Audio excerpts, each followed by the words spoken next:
बड़ी खबर का रुख करते हैं छिंदवाड़ा से आ रही, जहां पे कांग्रेस के 7 पार्षदों ने भोपाल जाकर बीजेपी की सदस्यता ग्रहण की है, जिसके बाद से छिंदवाड़ा की सियासत में हलचल तेज हो गई है। दरअसल पिछले कई दिनों से छिंदवाड़ा आए सूबे के मुखिया डॉक्टर मोहन यादव ने कहा था कि इन दिनों छिंदवाड़ा में कई लोगों का मन डावाडोल हो गया है, आज नहीं तो कल वो हमारे पास आ ही जाएंगे। सीएम की बात सच साबित होती नजर आ रही है।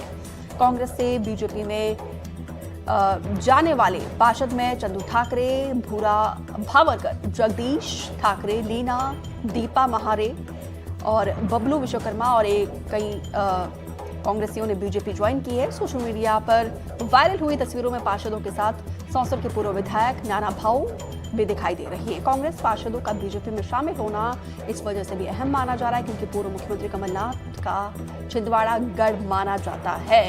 शाश्वत शर्मा फोन लाइन पर जुड़े हैं। शाश्वत, एक के बाद एक यहाँ पे कांग्रेसी का दल जो है वो छिटक रहा है, बीजेपी में शामिल हो रहे हैं और मुख्यमंत्री की तरफ से खुद कहा था कि आज नहीं तो कल बीजेपी में ज्वाइन कर लेंगे।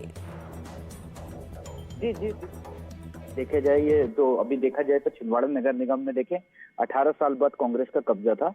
और मैं आपको बता दूं दीपिका की जो कांग्रेस जो निगम का जब चुनाव हुआ था आज से 2 साल पहले, तो कांग्रेस का मेयर जीते थे और कांग्रेस के सबसे ज्यादा पार्षद थे।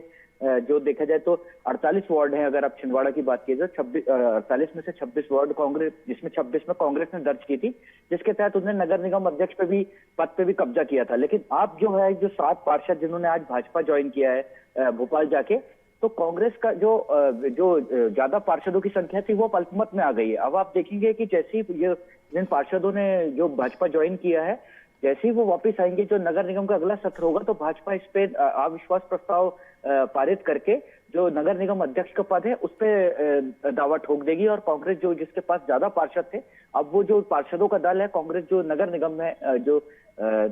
निगम में अल्पमत में आ गई। शाश्वत, कुल मिलाकर एक बड़ी सेंधमारी यहाँ पे बीजेपी की तरफ से की गई है, और कितना बड़ा झटका कांग्रेस के लिए? नहीं, बिल्कुल दीपिका, बहुत बड़ा झटका है। बीजेपी जैसे देखे कि प्लान बी पे काम कर रही है। पहले बीजेपी जो कोशिश कर रही थी कमलनाथ और नकुलनाथ को शामिल कराने के लिए, लेकिन अब जो कि इनका कमलनाथ और नकुलनाथ जो कि भाजपा में शामिल नहीं हुआ है, तो बीजेपी ने अपना प्लान बी पे अब शिफ्ट कर लिया है। बीजेपी अब बहुत ज्यादा आक्रामक राजनीति, देखा जाए तो जो कांग्रेसी जितने नेता हैं जिनका जनाधार है, आप देखिए जैसे जो पार्षद है जो वार्ड से जीते हैं, जिसमें से 3 से 4 पार्षद 2-2, 3-3 बार के पार्षद हैं, तो ये काफी पुराने कांग्रेसी नेता है। छिंदवाड़ा अगर कांग्रेस की बात की जाए, अगर इनको अगर भाजपा अगर ज्वाइन करा लेती है तो ये कहीं ना कहीं कांग्रेस पार्टी के लिए झटका है, क्योंकि अब लोकसभा चुनाव आना है, क्योंकि शहर छिंदवाड़ा बहुत बड़ा है यहाँ पे और कमलनाथ का गढ़ है। और ये सब पार्षद जो रहे हैं वो कमलनाथ के काफी करीबी भी रहे हैं, जिनको टिकट मिलता रहा है। क्योंकि आप देखें कि छिंदवाड़ा में अगर देखें तो मेयर जो चुनाव हुआ था और पार्षदों का चुनाव तकरीबन 18 साल बाद कांग्रेस ने कब्जा किया था, 2 से 2.5 साल पहले। लेकिन 2 से 2.5 साल बाद आप देखें।